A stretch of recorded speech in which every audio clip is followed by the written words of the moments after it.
Hello, and thank you for joining the podcast Emergency Minute. Your host is an emergency medicine physician who brings over 20 years of experience in healthcare. Dr. Parente will take you through some of the trending topics and challenges faced in the ER and all of healthcare. Join in the fight against misinformation, and don't forget to follow on social media at Dr. J. Parente. Now, here's your host, Dr. John Parente. Cheers, everyone. Welcome back to Emergency Minutes, Episode 4. Why does my ER visit take so long? Again, I have to say thank you to the supporters of the show who listened last week where we discussed fever. So if you haven't checked that out, please do so. Today's show is actually sponsored by IWishIHadASponsor.com, so be sure to check them out. I've heard they're pretty amazing. So why does it take so damn long to get through a visit in the emergency department? This could literally be a multiple-hour show, but for the sake of not losing both of my listeners, I'm going to shorten that up in just a few minutes on this podcast. Now, you're probably asking, what qualifications do I have in order to give this talk? Well, besides being a board-certified ER physician for 15 years, completing an EM-trained residency, that's another 3 years, I actually do have a lot of experience as a director. I've spent the better part of a decade being a director and being in charge of the throughput of 2 different emergency departments. And I've also had formal training by a company called Studer, which basically specializes in throughput from the emergency department, sort of using a lot of lean processes and things like that. I went to a national training and learned quite about this and then implemented it at my shop. You see, processes in the emergency department are similar to just about any other business model out there. In order to get in and out of an ER, you have the front end, you have processes in the middle, and then you have the back end. So the analogy I like to make is a Mexican restaurant, especially because they seem to do it so well. How quickly can I be seated? How long does it take my food to be prepared and then brought out? And then finally, the checkout process. So with front-end hurdles, we have the horrible, outdated, extremely inefficient triage room. Anyone who's ever worked with me knows how much I hate this concept. Why? Because it doesn't work. It's a giant bottleneck. Imagine if a bus crashed into the hospital and we got 50 patients all at once. Would we simply just create this bottleneck and only evaluate all 50 of them one by one? Even if we were able to do this very quickly, let's say 3 minutes per patient, that's nearly 3 hours to process and triage all 50 patients. And oh, by the way, that's assuming that no one else needs to be seen in that 3-hour window, which is not realistic. So what most hospitals do now is something called pull to full, which is exactly what it sounds like. You pull the patient back from the waiting room until the ER is full, and then you use the triage room. This allows for multiple nurses, medics, and staff to bring multiple patients back and make that process much more efficient. So this really isn't that hard, and this is the standard for how all ERs should be run. If you go to a hospital that doesn't do this, you may want to reconsider, as this is pretty much the standard of flow at this point. So what happens when you get brought back? Well, ideally, you have the bedside triage, and the patient can give their history to the provider and the nurse at one time. Again, a fairly simple concept that prevents the patient from having to tell their story multiple times. Now, this doesn't always happen with so many things that are going on simultaneously in the emergency department, but this should be the goal of your ER. So as you can see, the front-end challenges really aren't that hard. So let's look at the challenges that arise during your visit. Much of what happens while you're sitting in the room is beyond the control of the emergency department, and I think that's my take-home message. Like, for example, when you get blood work done, we have very little control over how quickly the labs are being resulted. What if the machine goes down? One of them is broken. One of them needs to be rebooted. These things happen all the time, and they cause delay. Then there's radiology. How quickly is the X-ray, CAT scan, ultrasound done? How long does it take to do it?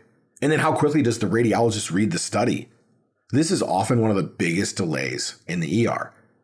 Like the rest of the world, the radiologists are doing more and more with less and less, and they are short-staffed too. Especially if you come to the ER after hours. Many hospitals are using teleradiology services that cover like multiple hospitals across the country. These big services make a lot of sense for the radiologists because they can kind of sit in their little hole in Hawaii and they can cover multiple places at once and work for this big company, and they can basically look at these studies all over the world.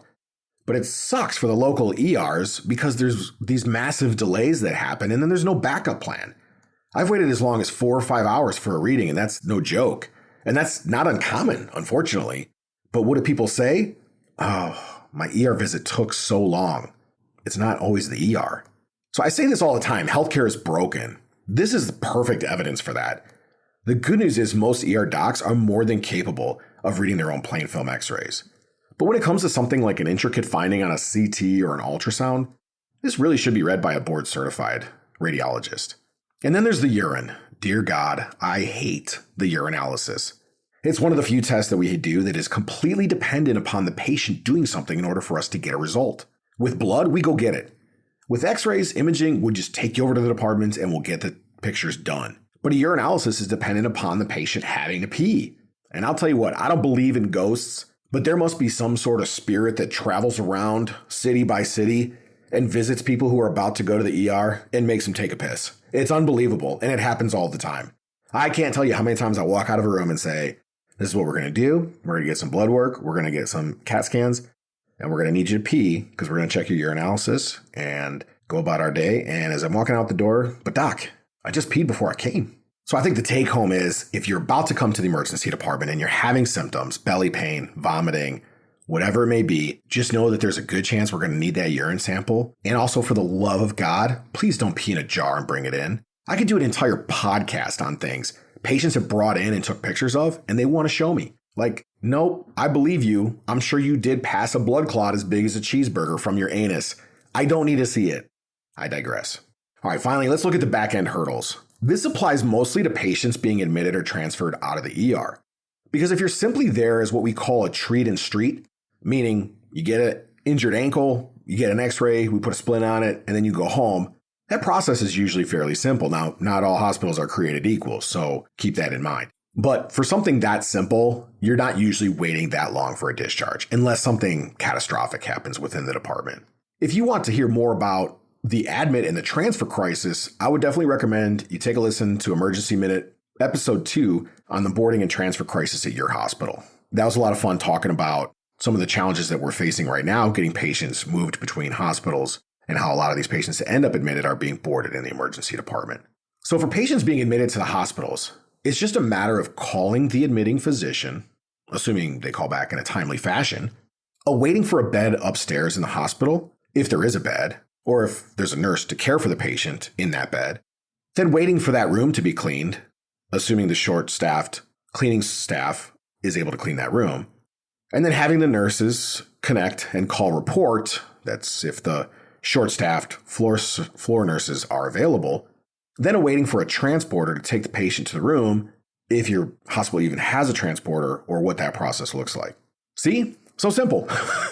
You can see how this is a totally flawed system, right? And there's like any number of things that could go wrong and cause delays. And by the way, all of those things have absolutely nothing to do with the ER. I work at a hospital, in particular, no names please, where I typically wait 1 hour to talk to a physician whose only job is then to put me in touch with the real physician that's going to be admitting, the admitting service. And then guess how long it takes them to call me back? Another hour. So it's 2 hours. So even though I could have a patient seen, worked up, labs resulted, treatment started in under an hour, I could be waiting multiple hours for a callback, then multiple hours for a bed assignment, transport, etc.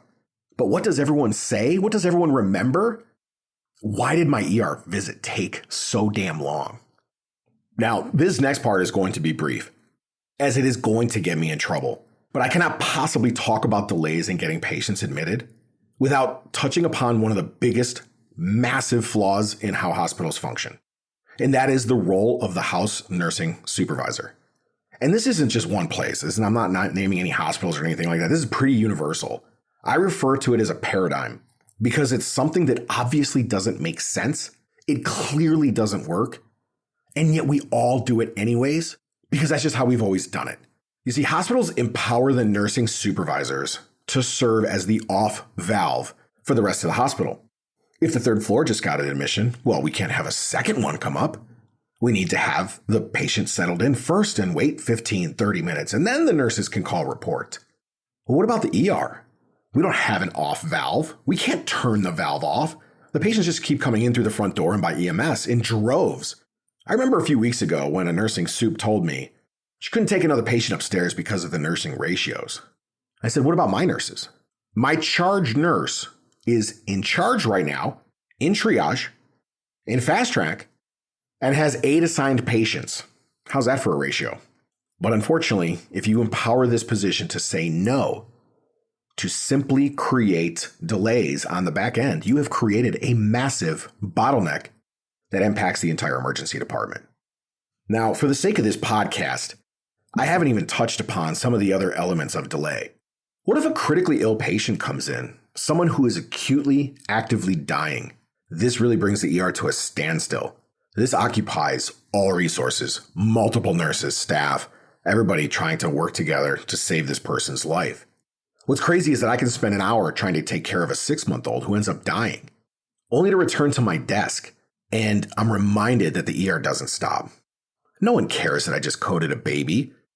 They just care that now they've been waiting for an hour without any update.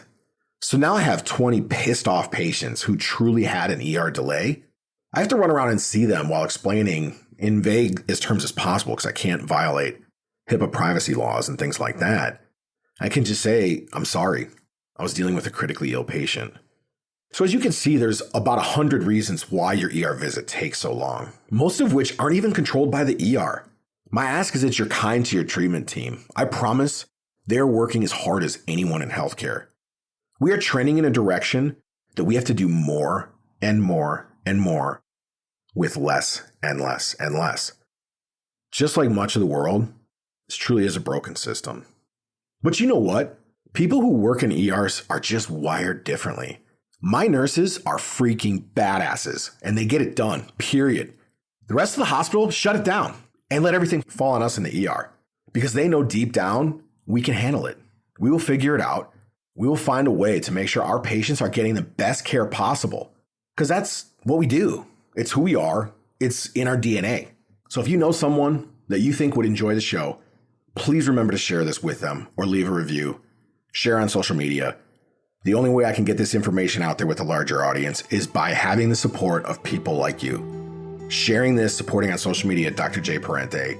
Go give your family members in healthcare a big hug. It's been a rough couple of years. Join me next time for another inside look into healthcare as I continue my journey of trying to connect the real world with healthcare. And as always, peace, love, and happiness to all my brothers. Cheers, everyone. Thanks for joining us this week on Emergency Minute. Join us next time for more hard-hitting discussions on some of today's issues in healthcare. Don't forget to leave us a review on Spotify or follow on social media at Dr. J. Parente.